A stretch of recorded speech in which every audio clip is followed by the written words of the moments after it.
And now your hosts, Christopher and Jenny, in Making Money with English.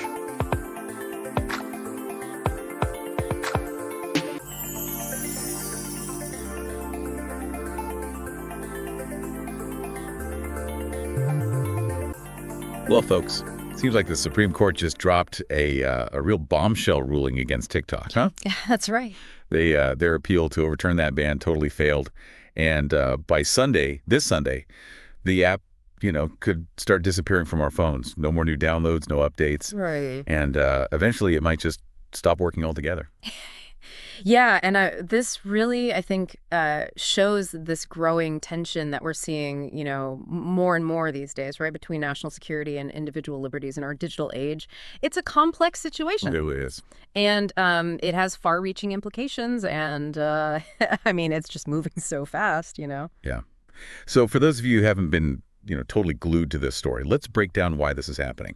So lawmakers on both sides of the aisle, bipartisan, they voted to ban TikTok. Why? Well, they cited concerns that the Chinese government could use the app to access user data or even spread propaganda. Yeah. And the interesting thing is that no concrete evidence of these activities has actually been presented. So it's all, based on potential risks and these what-if scenarios, Right.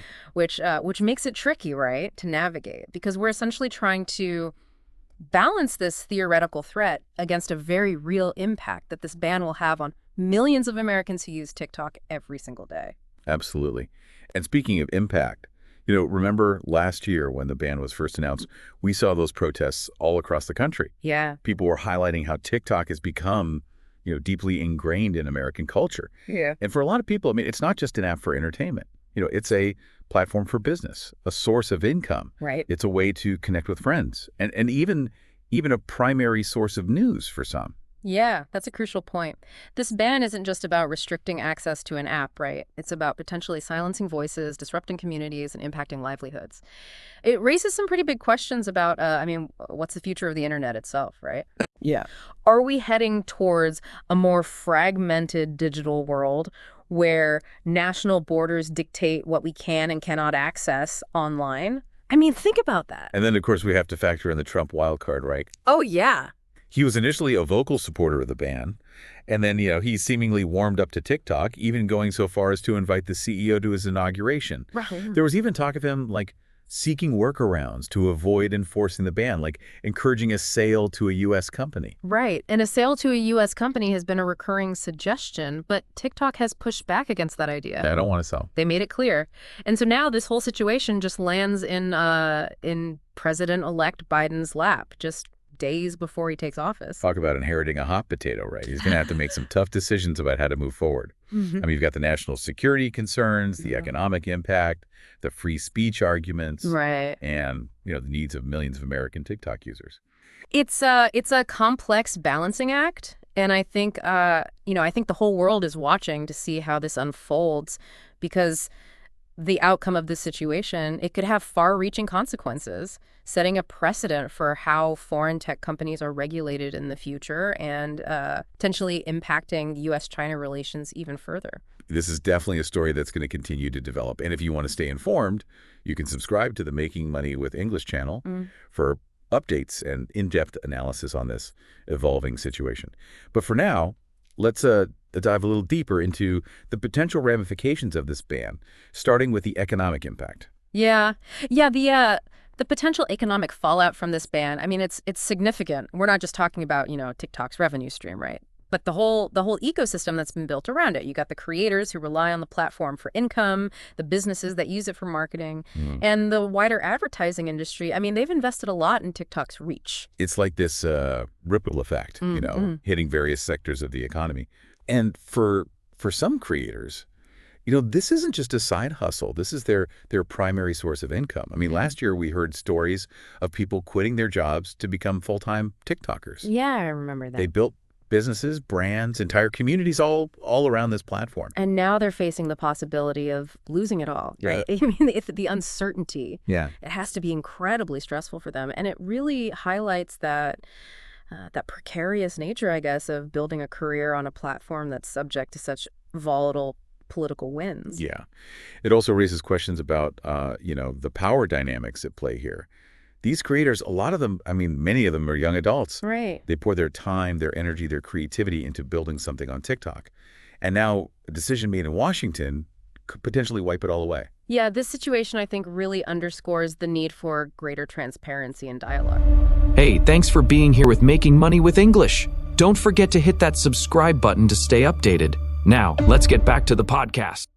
Tech companies and governments, right? And, the users who are kind of caught in the middle. Because it's not just about national security or economic interests. It's about people's lives. Yeah. It's about people's livelihoods. Exactly. And it's not just about the creators either, right? Yeah. You got to think about all those small businesses that use TikTok for marketing, reaching new customers. Right. And for a lot of them, it's been a game changer. I mean, it's a way to connect with a younger audience and build brand awareness in a way that traditional advertising just can't match. Absolutely. And this ban, it could have a disproportionate impact on small businesses, especially those that have come to rely heavily on TikTok's, unique features and reach. Yeah, for sure. It's yet another challenge in an already difficult economic climate. And let's not forget the users themselves. Right. The millions of Americans who use TikTok for, entertainment, connection, and even news. I mean, what happens to them? Do they just migrate to other platforms? Or does this create a void, that's difficult to fill? It's hard to say for sure. I mean, there's no guarantee that users will just seamlessly transition to other platforms, right? Right. TikTok has a unique culture and community. It's not easily replicated. And for a lot of young people, I mean, this is their primary source of news and information. That's a point that I think often gets overlooked in these discussions. Yeah. I mean, for a whole generation, TikTok is the news. Yeah. That's where they get their information, where they form opinions, where they engage in political discourse. So, this ban isn't just about restricting access to an app. It's potentially about shaping the way an entire generation consumes and interacts with information. And that raises some pretty, profound questions about the role of social media in our society, right? It does. I mean, about the influence of algorithms, about the spread of misinformation, and about the very nature of truth in a digital age. It's a lot to unpack. And I think it's important to remember that this isn't just a U.S. story, right? I mean, other countries are grappling with similar concerns about TikTok and its Chinese ownership. Of course, yeah. What happens here could influence decisions made in, capitals around the world. Absolutely. This situation has global implications. It's being watched very closely by governments, tech companies all around the world. It's a test case, a precedent setter. It could reshape the digital landscape as we know it. So with all this in mind, what are some of the potential outcomes here? Well, yeah. What are the different scenarios Yeah. that could play out, and what should we be, watching for in the coming weeks and months? Well, the most immediate scenario, right, is that the ban goes into effect as planned on Sunday. So TikTok is removed from app stores, updates are blocked, and then eventually the app just becomes unusable for most people in the U.S. Yeah, I mean, that would be a pretty dramatic turn of events, wouldn't it? Yeah, it would. Especially for those who, rely on TikTok for income or just for staying connected with friends and family. Right. I mean, it would also send a really strong message to other foreign tech companies operating in the U.S. Yeah. It would be like saying, you guys aren't immune to this kind of action. Your platform could be next. Yeah. It's almost like a shot across the bow, isn't it? Yeah. Like a warning that the U.S. government's willing to, take these drastic measures to protect its national security interests, Right. even if it means, disrupting a popular platform and impacting millions of users. And that's where the conversation, I think, is really interesting, right? Yeah. 'Cause it raises these fundamental questions about, the balance of power between governments and these tech companies, right? Yeah.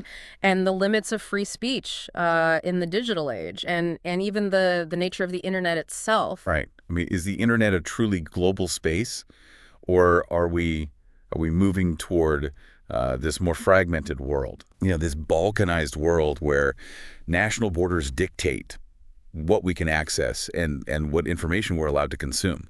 Yeah, those are questions that, we as a society, I think, we need to start grappling with more seriously. Absolutely. Because those answers, they'll have, a profound impact on the future of our digital lives and I think on, the very fabric of our global society. It feels like we're we're standing at a crossroads, doesn't it? It does. I mean, multiple paths lie ahead, each with its own set of potential consequences. Yeah. And the decisions made in these next few weeks, they could have, a ripple effect for years to come, not just in the U.S., but globally. Yeah, this isn't just about TikTok. Okay. It's about the future of the internet, the balance of power between governments and these, huge tech companies, and then the fundamental rights of users in this, this digital age. It's this complex web of interconnected issues that we can't afford to ignore it. So let's explore those potential paths a little bit. What are some of the scenarios that could unfold beyond the immediate implementation of the ban? Well, one possibility is that, a U.S. company steps in, right, and acquires TikTok's U.S. operations. Yeah. This has been suggested by lawmakers. And it would potentially appease both sides, right? Yeah. The U.S. government would have greater oversight, and the users could continue using the platform. But wouldn't that raise concerns about data security? Yeah. Especially given those initial worries about, Chinese government access. Of course. How do we ensure that user data is protected if a U.S. company takes over, particularly if, some of the technology or infrastructure remains tied to the original parent company? Yeah, that's a critical question, and it's one that would need to be addressed really carefully in any kind of acquisition deal. There would need to be, really robust safeguards in place to ensure data privacy, right? And to prevent any kind of backdoor access by foreign governments. Right. And I think transparency would be really paramount. Users deserve to know exactly what's happening with their data, right? Absolutely. And who has access to it? Another scenario we've talked about is President-elect Biden choosing to take a different approach. Right. He could renegotiate with China, seek a compromise, or maybe delay the ban while exploring those alternative solutions. Yeah, that's certainly within his power, right? Yeah. He might prioritize diplomacy and try to find a solution that addresses national security concerns without completely, shutting down a platform that's used by millions of Americans. Right. I mean, he could also use this as leverage in those broader trade negotiations with China. But wouldn't that be seen as a sign of weakness by some? Especially those who strongly support the ban. And wouldn't it potentially, prolong the uncertainty for TikTok creators and users? Yeah. Just leaving them in limbo while those negotiations drag on. It's a delicate balancing act, right? I mean, Biden would have to, he'd have to weigh the political risks against the potential benefits of, finding a less disruptive solution. Right. And he'd have to do it quickly because the clock is ticking towards that Sunday deadline. And of course, there's the possibility that the ban goes into effect. But those legal challenges, they continue, potentially delaying or even overturning the decision down the line. Yeah, legal battles, they could drag on for months, if not years. And the outcome is far from certain. It would be a landmark case, though, with implications for the future of internet regulation and on free speech in the digital age. So what should our listeners, many of whom are likely TikTok users, what should they be doing right now? How can they stay informed and make their voices heard in this evolving situation? Well, first and foremost, stay informed. Follow those reliable news sources, and those legal analysts who are covering this story closely. Right. And keep an eye on, Making Money with English for in-depth analysis and updates. Absolutely. And don't be afraid to reach out to your elected officials. That's right. Let them know your thoughts, your concerns, how this ban would impact you personally. Yeah. I mean, they need to hear from their constituents on this. This is a crucial moment, not just for TikTok, but for the future of the internet. We're at a crossroads, and the choices we make now, they're going to shape the digital world, for generations to come. Absolutely. So it's time to engage in thoughtful discussion, consider the complexities, and advocate for a future that upholds both our security and our freedoms. Well said. And on that note, we're going to wrap up this deep dive into the TikTok ban. It's a story that's still unfolding, so as always, stay informed, stay engaged, and we'll catch you on the next deep dive. Thanks for listening Making Money with English with your hosts, Christopher and Jenny. Until the next time, keep learning English and keep making money.